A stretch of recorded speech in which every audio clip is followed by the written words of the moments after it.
ngisho ngambiza mbizweni yosonka kubanda mancane ensizweni umlaphi wendabuko Dr. Khehlelezi Dr. Khehlelezi wayibona phezulu kodini. Good morning South Africa, good morning wherever you are, good morning in Joburg, good morning in KZN. Ngiyanibingelela yonke indawo phesheya kwezilwandle ndumani ephinde yadumeza izweni isihlahla somdlebe nondela mzimba bhejebheje mfazo nempandla inhliziyo zamadoda ayibomvu nina basetete nabasenyimbane mkhonto kwazi igazi ndaba ikhala amanzi dictionary ndaba ithithi umndeni. Ngibingelela yonke indawo, ngibingelela wena olele nesithando sakhe ningakhulumisane. Bafowethu, it's a better idea, you better talk to each other. It's a good morning, Thursday, day number 76 of lockdown. Samaning lamalanga.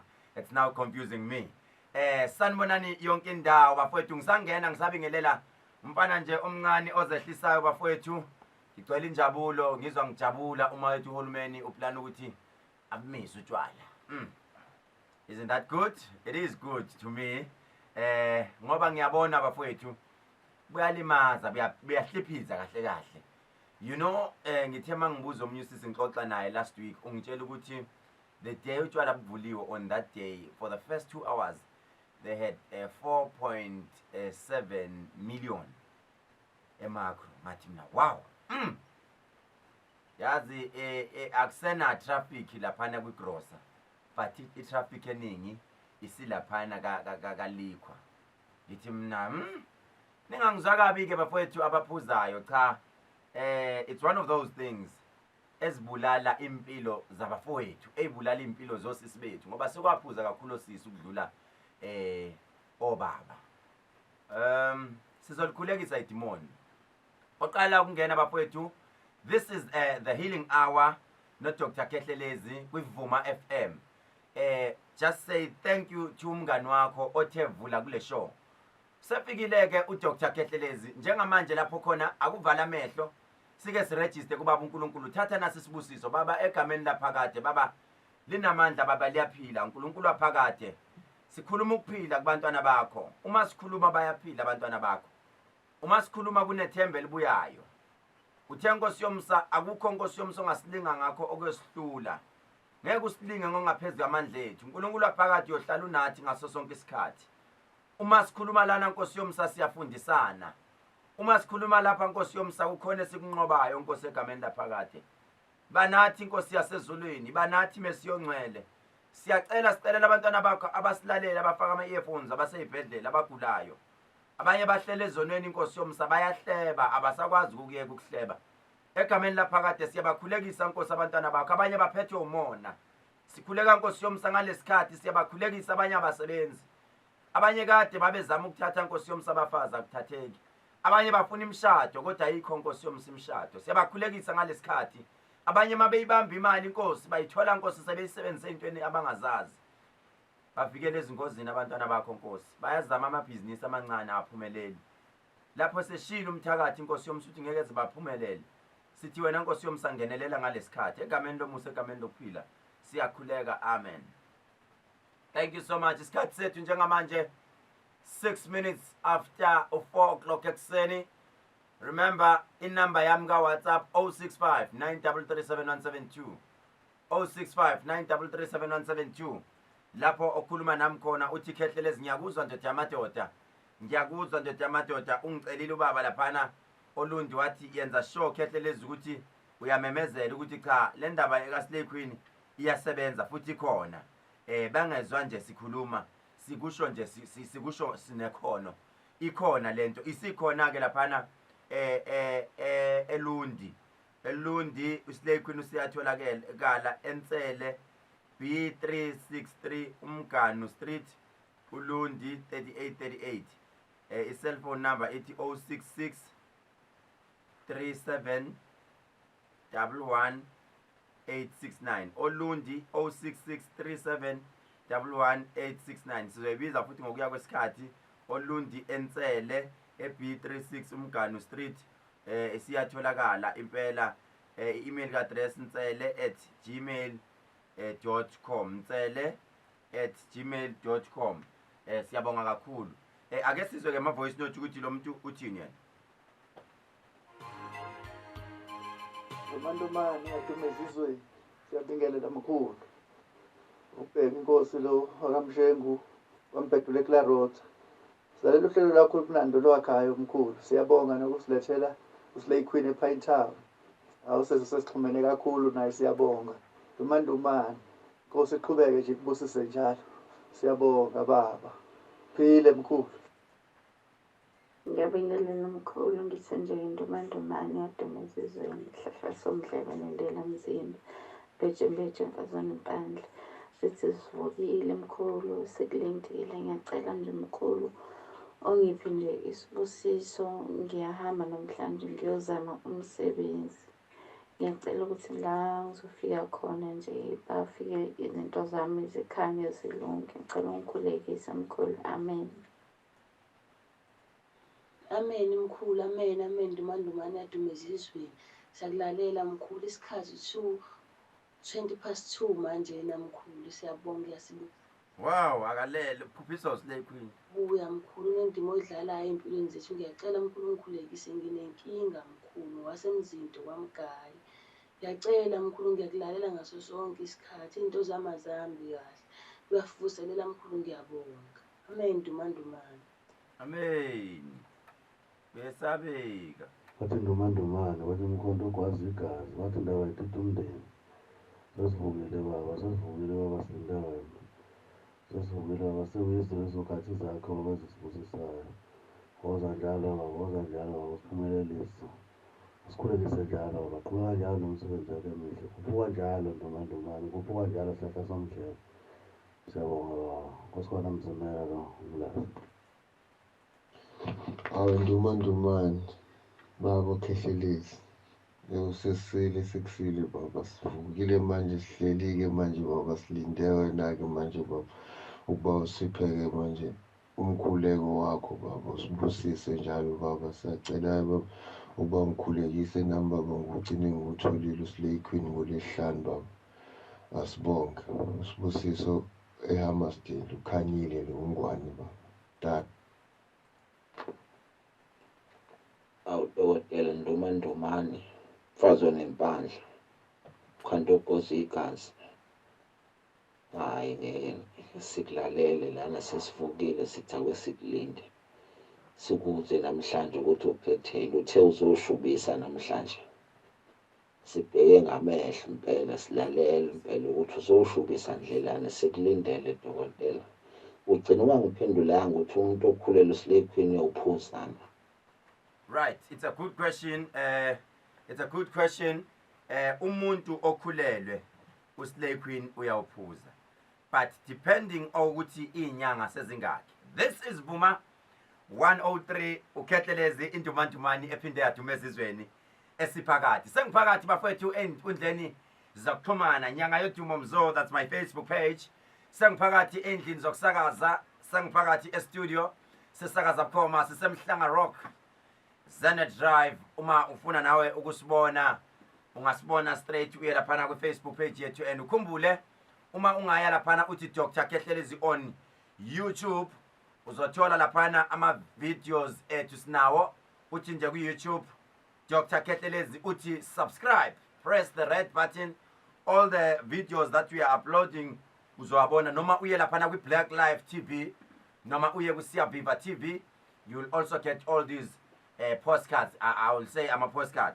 Uzobona ukuthi uKhehlelezi usuke nobuthongo kanjani ma esakaza. This is Vuma 103 the healing hour. Isikhathi sethu njengamanje it's 11 minutes past 4 udokotela olishayelayo lolu hlelo njengamanje sizoke sithathele ngoma siza ukuthi abe joyous celebration bathini. But before ngengomeni let me tell you something.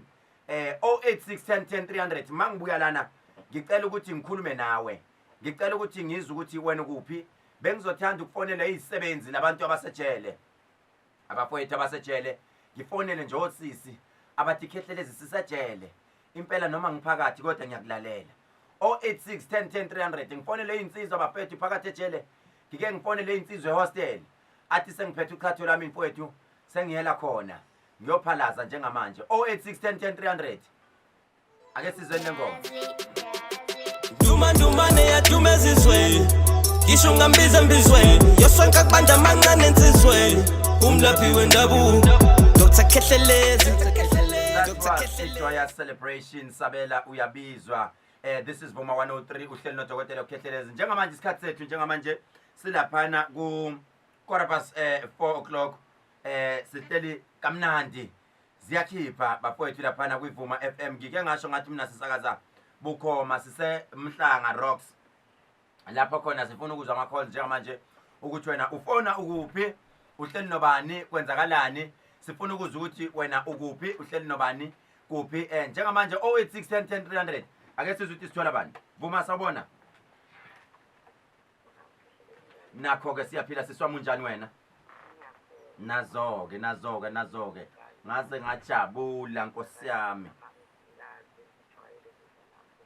yes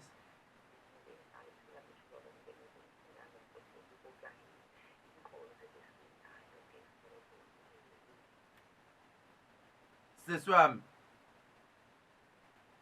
nkosi yami sorry bakithi ngabe ngine airtime ngabe ngiyamfonela lo sisi ebeseza nenye into ethi inkonzo ibimnandi kodwa nangishaya esontweni ngawa ngashelela ngawa nkosi yami kodwa ke akusenani siswami thank you so much uNkulunkulu akubusise this is Vuma 103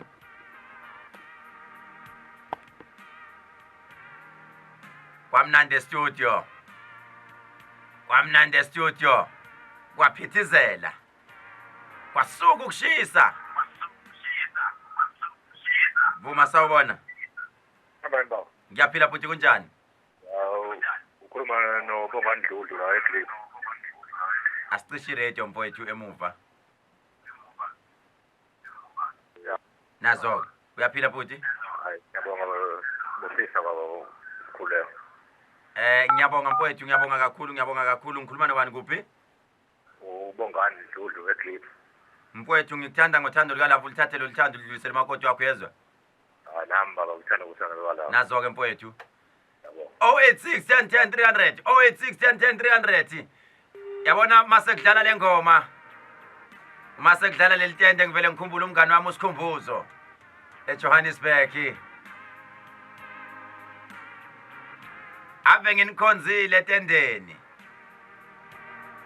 ngenithanda ngothando likalapho alinyakazi itende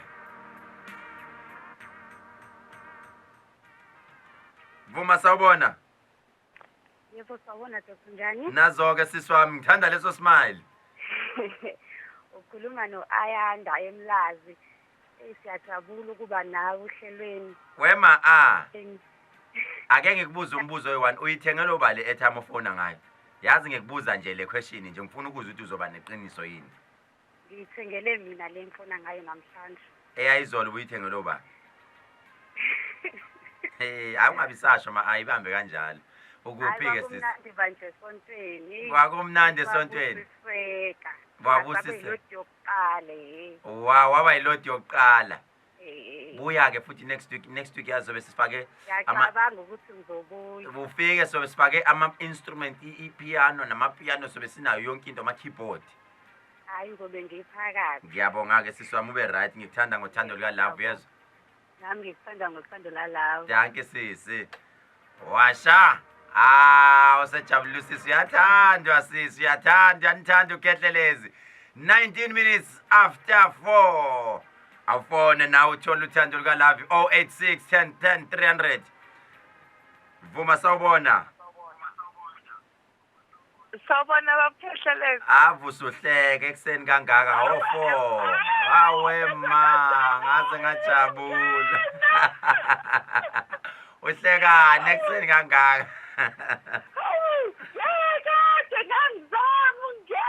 wangena namhlanje uNkulunkulu uyizwile imthandazo yakho uNkulunkulu akubusise uyizwile ngiyabonga baba wow nkosi yami uNkulunkulu akubusise sisi wami uyezwa yebo ngiyabonga ufisa uKhehlelezi akwenzeleni sisi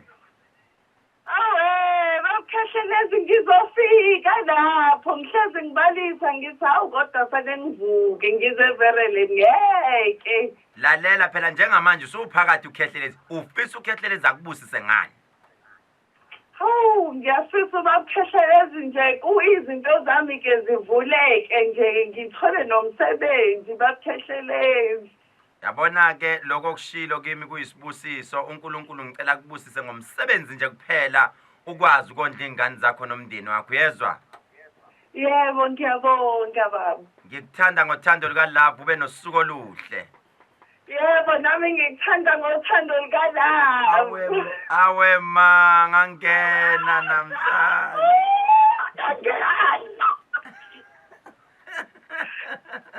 Excitement.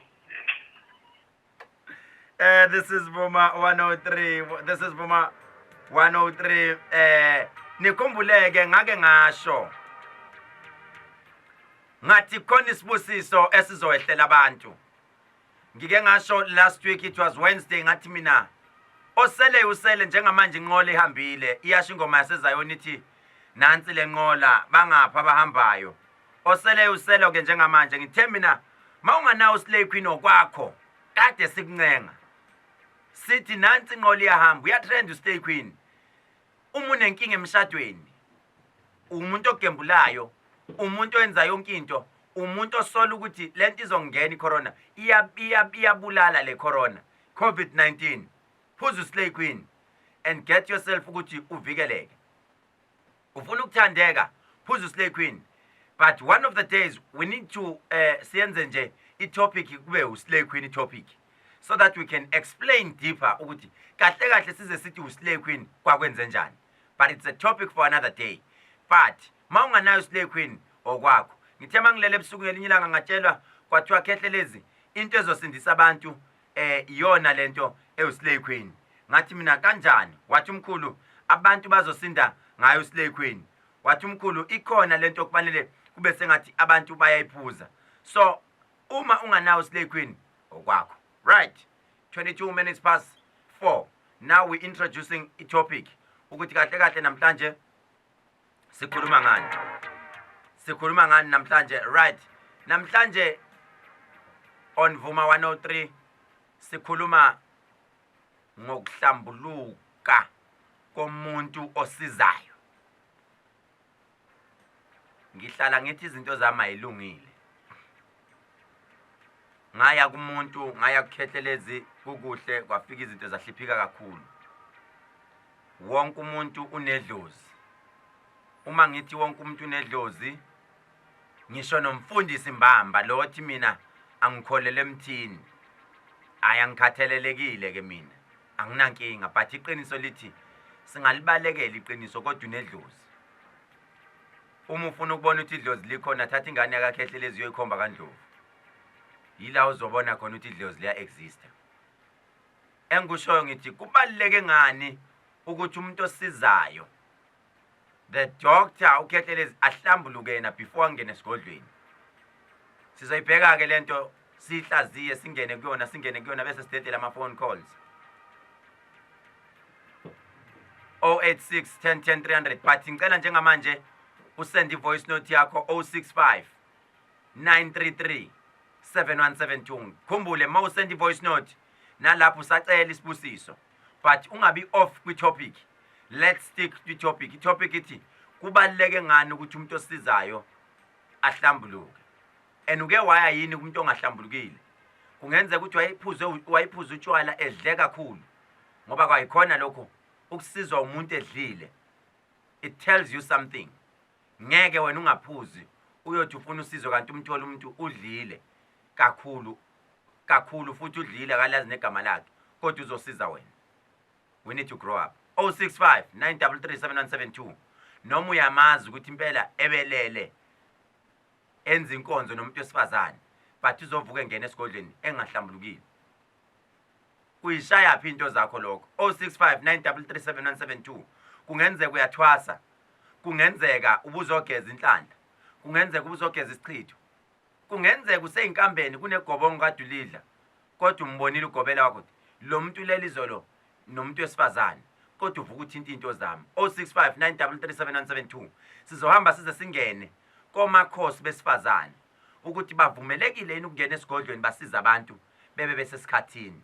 Kuvumelekile yini ukuthi umuntu wesifazane esesikhathini amba uthinta imithi aqhubeka asiza abantu 065 9337972 umuntu wesifazane umakhosi umakhosi wesifazane kodwa akanayo day off kodwa lo muntu uyangena ensukwini kufanele yini aqhubeka asiza abantu ngizoyichaza ke nami ngene kuyona kakhulu but njengamanje ngicela ama voice note 065 ngisho ngambiza embizweni yosonke akubanja amancane ensizweni umlaphi wendabuko Dr. Khehlelezi Dr. Khehlelezi wayibona phezulu kodini kwedini lapha abantu njalo busuku nemini ndumane yathumezizweni ngisho ngambiza embizweni uJehova akubiyele uJehova akusikelele uJehova abe nawe interesting topic ngibona ama social media platforms laphana abantu they are engaging abantu bakhona impela bayaphendula saze sashuba isihloko abantu izinto abayiphendulayo some of them I will play them some of them I won't play them because ngithola nami sengiyibopha hayi ngibopha ngikwaza ngwami umkhonto ake ngidlale lena ake nilalele nisi Nzimande ngowasencwadi mina akusiye ugobela owayengahlambulukile kodwa inkinga umalumama unenkinga yokuphuza manje ngangade ngenza amagobongo kumele ngiyophothula yena kwakumele ashisa impepho leyo mpepho leyo wayishisa nje ephuzele ngoba akakwazi kahle kahle ukuhlala engasaphuzi manje angazi noma kungabe inkinga yini lokuthi ushisa impepho ubukuleso simo leso people need to be serious guys ukhuluma noThabane Khomhamba Stele ayi mina kulesihloko sakho sokuthi umuntu ohlolayo aye kuwena kadelele nomuntu wesilisa noma wesifazane noma umuntu wesifazana oya emsebenzini wakhe kade esesikhathini ayi angikuboni lokho ukuthi wena ozofika uzohlola kukhona usizo ongaluthola lapho ngoba lo muntu usuke lapho usuke engagezekile usuke engcolile nangakuhlolela kona ngibona isikhonto angakuhlolela yona ukwazi ukuzwa ngoba phela uya lapha nje nakubantu abadala cathi abantu abadala bayifuna vele into eyobunuku bafuna nje uye kubona uye uklini ugezekile ukuze konke ozofike lo muntu ozofika ufanele umsize ozombonelela kona ukwazi ukubona izinto okwizona zona ngoba uzomtshela izinto ezilonke usumenza izinto ezingekho right hayi ngikubona dokotela ufanele uklini ukwazi ukuthanda umsebenzi wakho ukwazi ukuthi uhloniphe ngiyabonga dokotela ngiyakuzwa futhi ndomandumane yadume esedweni Dr. K ukhulumana nomakhosi Cebekhulu wayithinta indaba ekuseni ngusa ungahlambuluki akulungu nje mfethu ukuthatha izinto zakho uzozenzela umuntu uyisangoma umthandazo uyini mina ke nami ngiyazibona nabantu abadala ungangena ungenzele into uthi thatha nakho mengifika thatha ngifike ngibeke eceleni ngikusebenzise kanti ke phela ke mawusiza abantu umuntu wesifazane umuntu wesilisa uvakashile waye inkonzweni okungenani ke ngicela ugeze ngesiqunga before ugeze isikhulu ugeze uba wathi gezwa ngesiqunga zabantu fana ukuthi uze enkonzweni ufike ushaya isigubhu uphume endodeni siyanxapha ngiphuma ngihambe ngiyakuzwa mama asihloniphe nje bafethu umsebenzi wabantu abadala ungathi manje usenkonzweni uzosiza abantu okungena ngicela umsizi wakho akwenzele ngicela isibusiso Dr. Khehlelezi imali yangibalekela ngiyabonga kufanele kubalekele ngoba uthini right this is Vuma 103 ake sichaze le ndaba siyithathe ngokwesikolo siphinde siyithathe ngokwesintu one question abantu abadala nama omkhulu babengalwenzi yini ucansi noma babengayenzi yini inkonzo yasekamereni ohlakaniphile uzongizwa kahle uthi inqondo ukuyapi ngezinye indlela nithini nithi abantu abasizayo kufanele bayenze inkonzo that's what you are trying to say interesting topic nizama ukuthi abantu abasizayo bangayenzi inkonzo angihambisani naloko phela ngizobalwela makhosi mina ngokwami namanje ngiyasho uma sigaya umuthi wenhlanhla sihleli phansi kuthiwa siyagaya kahle kahle inkonzo yasekamereni inhlanhla iqala ukuba ibhadi uma kuzothola ukuthi umuntu wesifazane usesikhathini yabona mayisesikhathini leyo nkonzo iqala ingahlambuluki uma umuntu wesifazane sesesikhathini kukhona imithi esithi masigaya kudingeke hey inkosi yami inangithinta manje phela kufanele silikhuluma iqiniso sijule uma kugaya imithi ikhona imithi edinga ukuthi labantu bekufanele ukuthi ngabe bebesenkonzweni mabe phuma enkonzweni bejulukile benjalo ebese yahamba ayoyigaya lento yakhe kahle kahle ekweqiniso lonke sesikusho lokho umuntu wesifazane ungokwasendulo noma ninini vele unenhlanhla yena uyinhlanhla yena uma sesiyibeka sesijula uyinhlanhla yena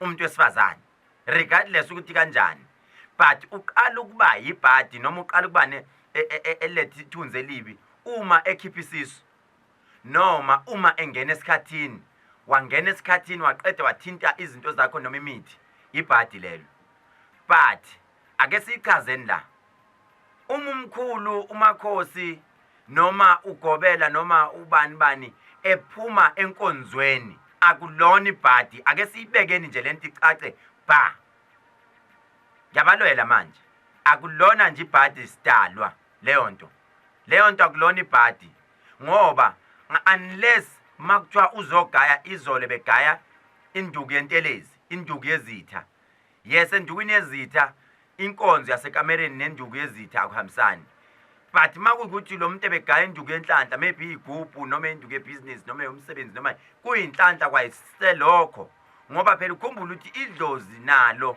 laliyenza lento noma omkhulu babephila babeyenza lento that is why ungezwa ngesikhathi bemthuka bathi wangenwa idlozi lalithanda abafana noma wangenwa idlozi lalithanda amantombazana usuku nebhadi ke lapho kodwa kufanele uzame ukuthi lento uyiqondise kahle ungayijwayeli sibuyeke la ekuthenini onjani ongahlambulukile umuntu ongahlambulukile number 1 ngizokuchaza lokho ungakwazi yini wena ukuya kubaba wakho uyecela kubaba wakho ukuthi baba ngicela unginike imali yokuthenga imoto ngalesikhathi uya kubaba wakho uphuzile strong ufika ukuthi baba ngicela unginike imali yokuphuza imoto yokuthenga imoto uphuzile so ngizama ukusho manje ukuthi mina into engizama ukuyichaza ukuthi ngeke uze uye edlozini uyoshisa impepho uphuzile noma udakiwe idlozi angeke likuthathe serious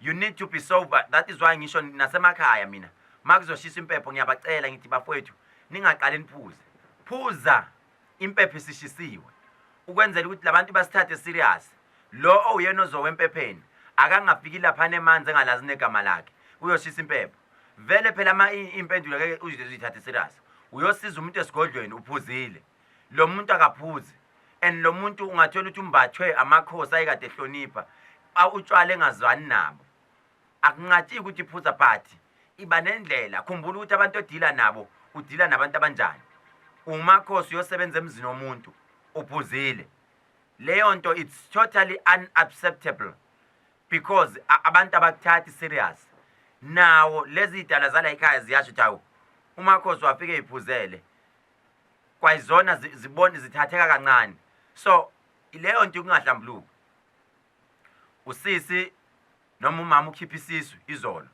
ngakusasa uvuka ungena esigodlweni umakhosi usesikhathini just because uhlale busy njengokhehlelezi akakwazi ukuba stop abantu uma usesikhathini batshela abantu ukuthi useyinsukwini noma usesontweni uma usesikhathini awuhlambulukile awuvumelekile ukuqala ngisho iculo awuvumelekile ukubonakala umile thintile omunye umama lapha uthinta indaba yesigubhu ngasithinti ngisho isigubhu ngoba sizokusibimbisa idalwa vele zibuye ingilozi ikhuluma enye into ngoba awukho right awuhlambulukile kufanele uzothe ugobe uhlale phansi ukuze wena ubonise ukuthi angikho esikhathini esikahle ungayiqoki ivatho qoka impahla zakho ukhombisa ukuthi cha angikho right angikho esimeni sokuthi ngayenza lento engiyenzayo makukuthi esigodlweni uphatha imithi ungawuthinti nomuthi kahle kahle umthetho awuvumi nokuthi ungene endlini yenkonzo uma vele unjalo leyo nto ayikuvumeli nokuthi uyongena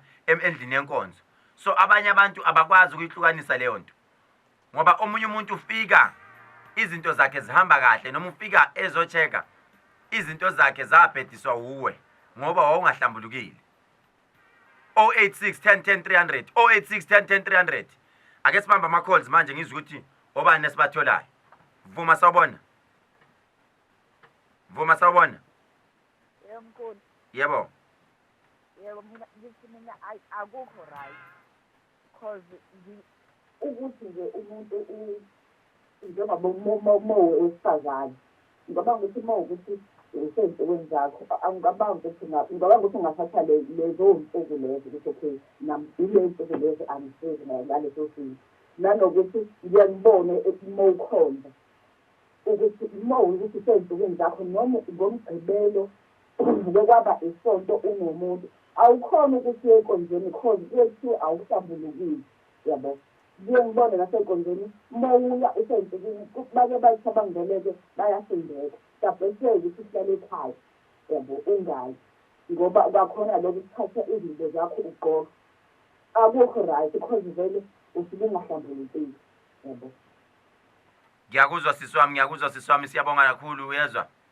Ngicela ungibuyise ukuthi baba inganyami intombazane inephele la ngezansi kwelele lakalesi. Ngicela ngikhulekise baba because lento iyangihlupha ukuthi mayihleli nje ithi manje inhliziyo yami ngathi isishaya kakhulu ingathi iconcentrateayo la.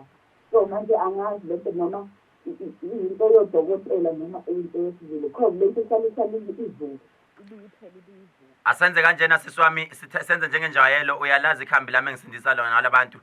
Phuthuma utholi 1 rand sisuyifaka emanzini enkomtshini bese uhlalisa kanjalo mangiqeda ishow yami ngizokhuleka uthathe lawo manzi umphuzise siswami. Ngiyabonga. uNkulunkulu akubusise ngikuthanda ngothando lika love uyezwa. Ngiyabonga.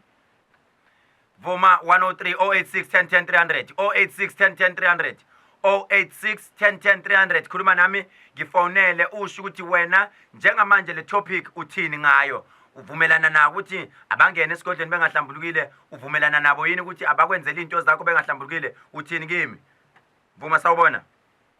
Sawubona dokotela ngibingelele lonke lapho. Ngiyabingelela bhuti wami. Ya igama uliseki la. Lisedi ukayi. Kidinga inda. Lena ke rona ke grand wena. Ke shabo. O batla o reng konna? Nna ke kopa go botsa gore go ile galang ga o dula le batho ba bomme and then ba mo matsatsing. Okay, ake sichazele ngesizulu uthi bona kwenzakalani mawuhlala nabantu abawomama kodwa bese sikhathini akiro ujojwala. Yeah.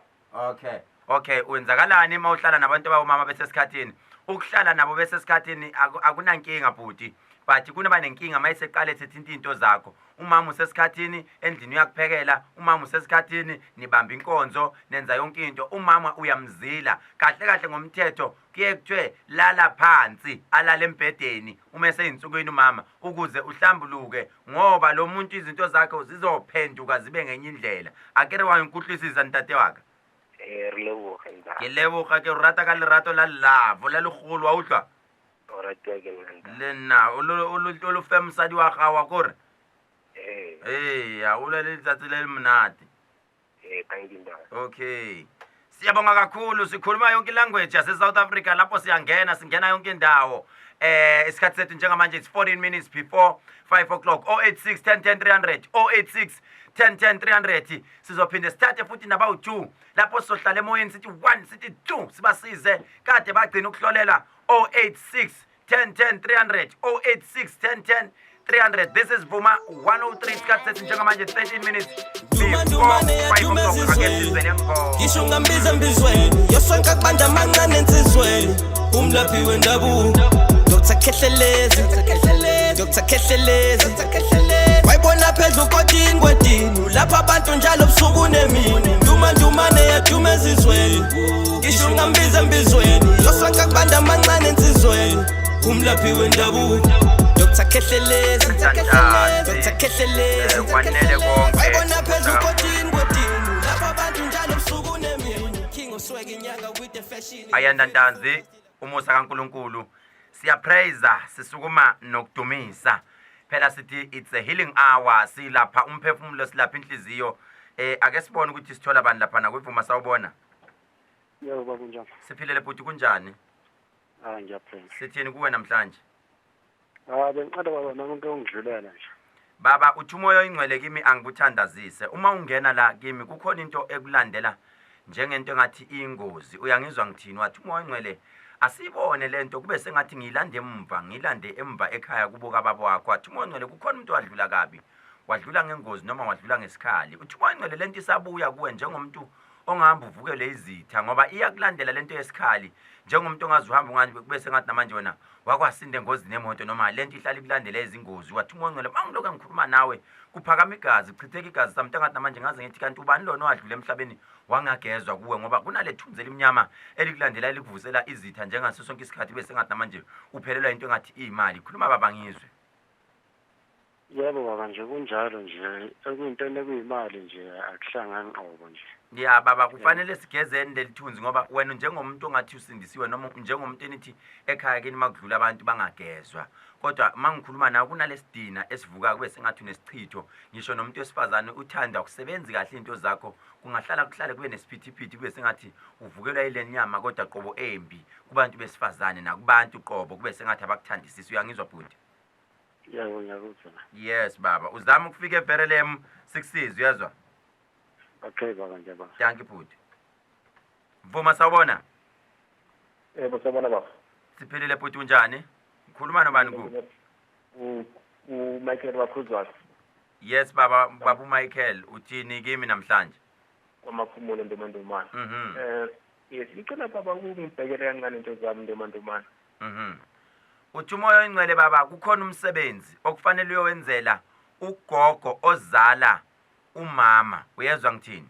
Komalumakho kukhona lento okufanele kube sengathi namanje wena iyavuleka kuwe. Uthi umoya oyingcwele umntwana ozalwe nemoya noma kwakufanele ukuthi ngabe sekukekaze kwaba kathathu uloku udlisa igobongo lasekhaya komalumakho bethi unemoya. Wathi umoya oyingcwele no man ikhona lento okufanele bese ngathi itiye ngibona ibani kube sengathi kuneladi okufanele uhamba uliphakamise ngoba namanje kukhona into wana ozalwe nayo eyingubo. Uthi umoya oyingcwele kuya ngami ngabe ngithi mina awuthenga umnazarethe omhlophe bese ukhuphukele entabeni yasekuphakameni ngoba angazi noma ekhaya kini kwakufanele nisabathe yini ngoba khona lento okufanele ihloniphe ngesabatha okufanele kube sengathi yanisindisa ekhaya kini ngoba ukhona umuntu waganga ngento engathi umhlwehlwe noma iwumsamo wakini ngoba umsamo wakini uthwethuliwe njengabantu engathi manishitha impepho izinto zimosheke kakhulu. Wathi umoya oyingcwele ikhona into engalungile phakathi ekhaya. Yazi mangiloku ngikhuluma nawe kunenja eyaduka kakhulu baba. Wathi umoya oyingcwele asifune unyaka ka2002 wathi umoya oyingcwele kwakumhla ka4 uMeyi kukhona inje eyaduka baba ekhaya kini ebuya kube sengathi ifuna ukuthwebula into engathi lidlozi ngoba izinto zena zilunge kulelo khaya.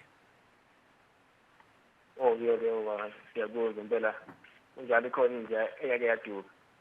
Hamba baba nizama ukuthi uthola umna especially wena thola umnazarethi omhlophe ngoba lenja iyasetshenzwa baba lento ibuya kube sengathi izosetshenzwa ekhaya. Umuntu onenhlanhla bekufanele ukuthi unebusiness osilivulile lakho lomsebenzi wezandla kodwa njalo mawuthi uzama ukumuva lento yephambili ayifuni ukulunga. Wena usazothatha umakoti umlobole kubhedda izinto kube sengathi niyaxabana futhi nihamba ngoba lenja kusetshenzwa ngensila yayo ngoba kukhona imbuzi noma imfuyo okwakufanele kube sengathi nayo iyalahleka iyaduka noma iyantshontshwa kube sengathi lento kodwa buya kuzosetshenzwa ngayo kuleli gceke lasekhaya kini.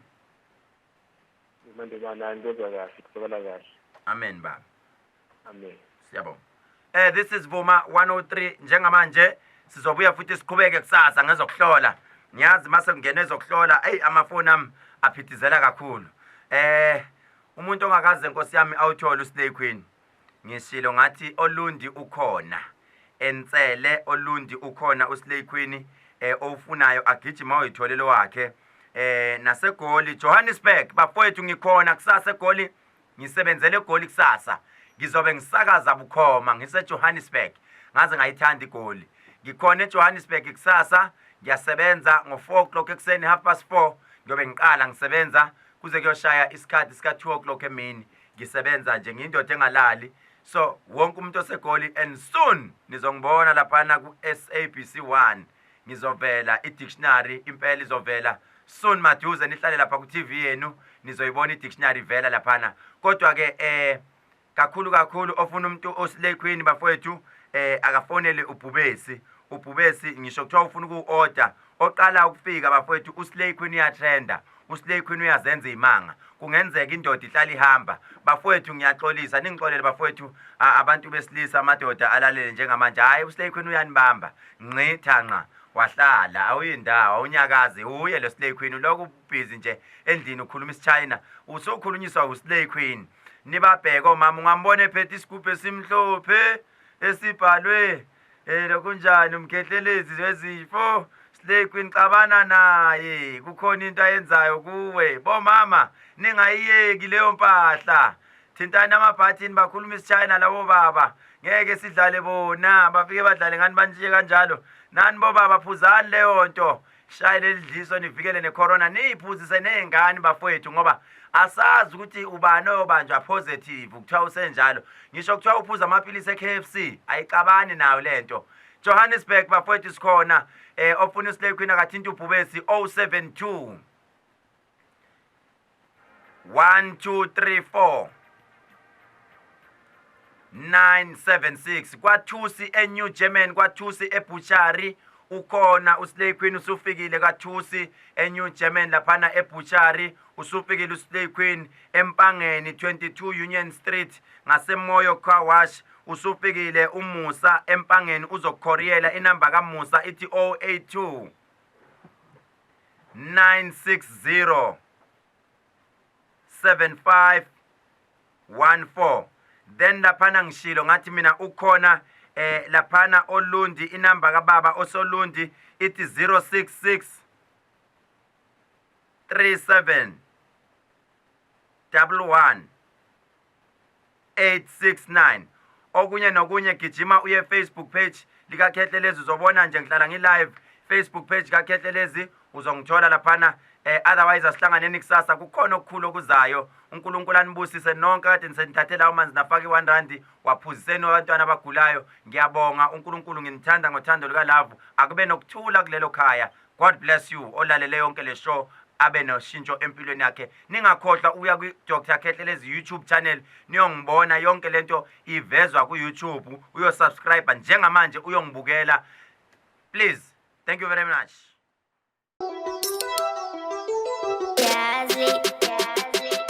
Ndumane yathumeza izweni ngisho ngambiza embizweni yosonke akubanda amancane ensizweni umlaphi wendabuko Dr Khehlelezi Dr Khehlelezi wayibona phezulu ukodini kwedini lapha abantu njalo busuku nemini ndumane yathumeza izweni ngisho ngambiza embizweni yosonke akubanda amancane ensizweni umlaphi wendabuko Dr Khehlelezi Dr Khehlelezi wayibona phezulu ukodini kwedini lapha abantu njalo busuku nemini king of swag inyanga with the fashion you're very focused like pushy passion we king of the traditional healer pushy I the with demands